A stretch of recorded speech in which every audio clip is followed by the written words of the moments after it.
As 2025 draws to a close, one question hangs over the Strip. What happened to the legendary buffets that once defined the city?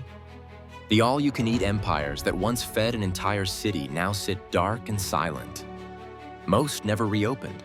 The few that survived became luxury experiences with price tags that pushed everyday visitors away. From El Rancho's $1948 meal to this calculated cull, the death of the all-you-can-eat buffet, where today a single buffet plate can cost nearly $90, is a casualty or a corporate kill. To understand what happened, you must return to the very beginning. One evening in the late 1940s, the first resort on the Strip introduced something unusual. At the end of the night, as gamblers wandered out of the showroom hungry and restless, the staff rolled out an experiment. It was a spread of simple food placed on long tables. It offered cold cuts, salads, desserts, and hot coffee. Simple food, but plenty of it. The price was an unbelievable $1 for everything you could carry on your plate. That single idea set the tone for the next 70 years of Las Vegas food culture. The moment this buffet opened, it drew a rush of people. Gamblers lined up for a plate before returning to the tables.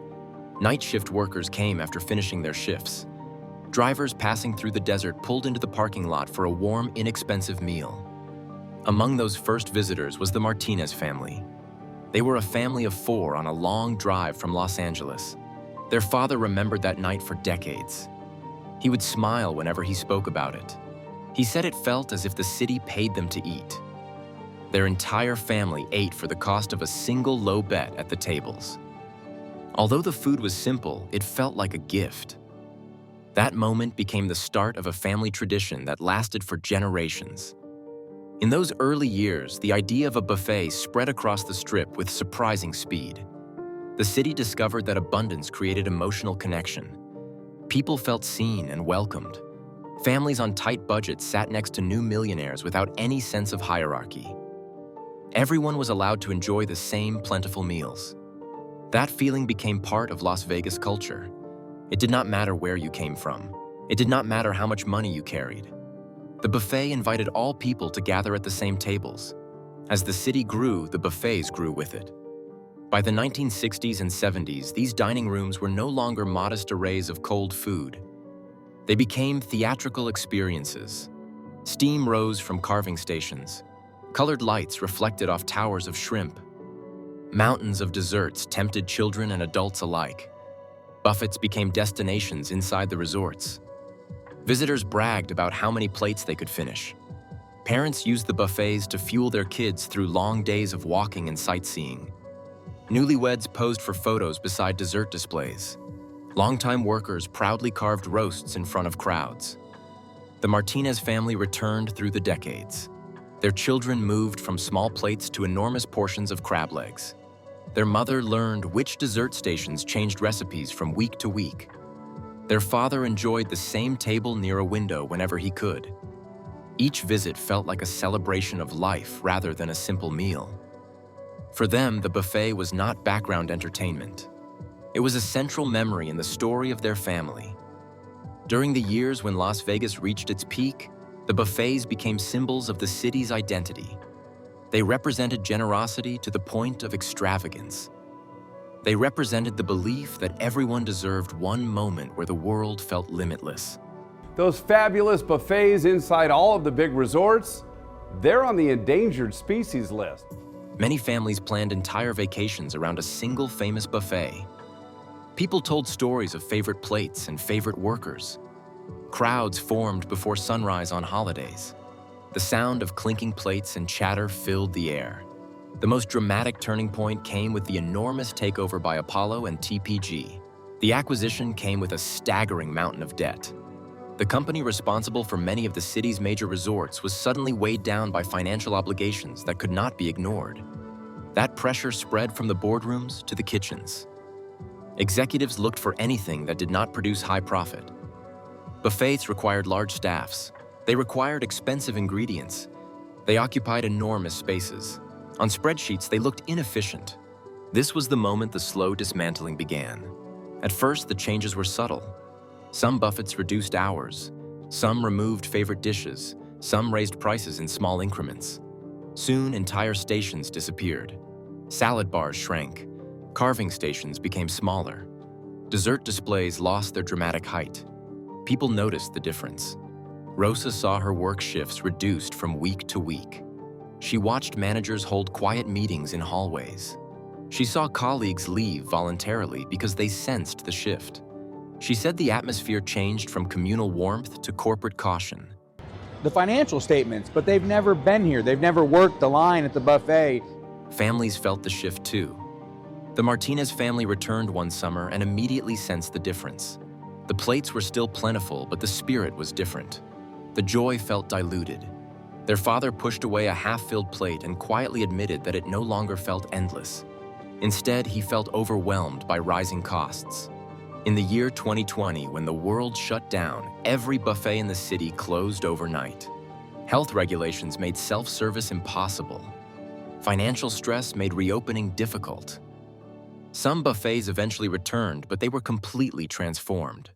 They no longer resembled the casual welcoming rooms that once defined Las Vegas. They felt like luxury banquet halls created for the wealthy. One of the most iconic buffets reopened as a premium dining experience. It offered glamorous plating and high-end ingredients.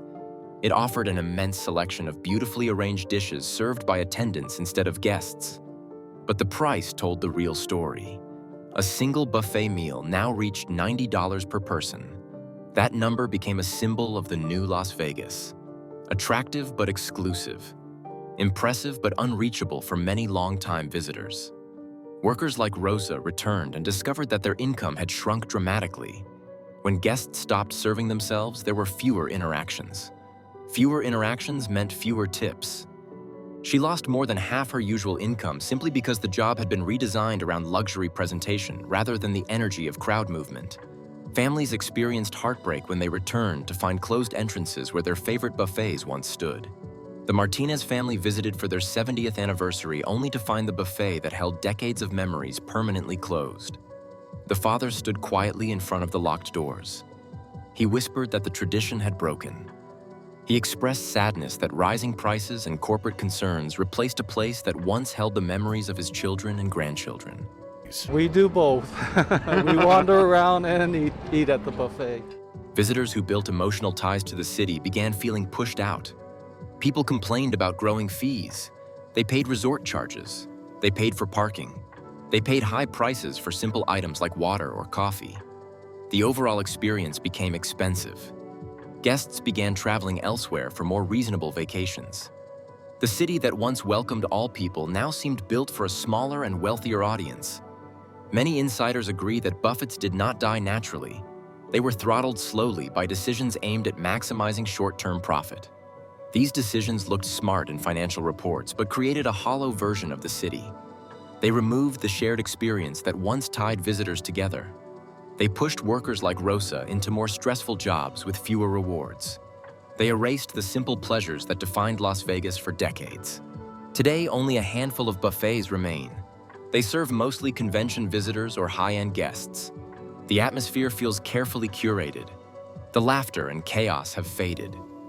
The clang of trays has quieted. The inviting aroma of freshly baked bread and carved meats has grown rare. We're the only ones 7 days a week, breakfast, lunch, dinner.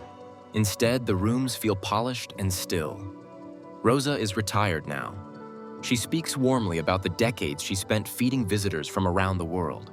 She remembers the joy on faces when people tasted something familiar or something new. She remembers the families who returned year after year. She remembers the workers who became her second family. She says that in those years, she felt that she was part of something larger than a job. She believed she contributed to the spirit of Las Vegas. Now she looks at the city with tenderness and sadness. She feels that the memories she carries have more life than the rooms she once filled with energy. This is the story of the Las Vegas buffet in the year 2025. It didn't die. It was thinned out, intentionally, until only a trace remained. From the $1 feast to the $90 plate, the city walked a long and complicated path. That path is paved with abundance at the beginning and with increasing avarice near the end. If you remember the early days of the buffets, share your story in the comments. Someone somewhere still treasures a memory of a $1 steak in a brightly lit dining room. If you want to explore more forgotten corners of Las Vegas, follow along. We will walk together through the quieter rooms and the fading traditions. Thank you for watching, and I will see you in the next story.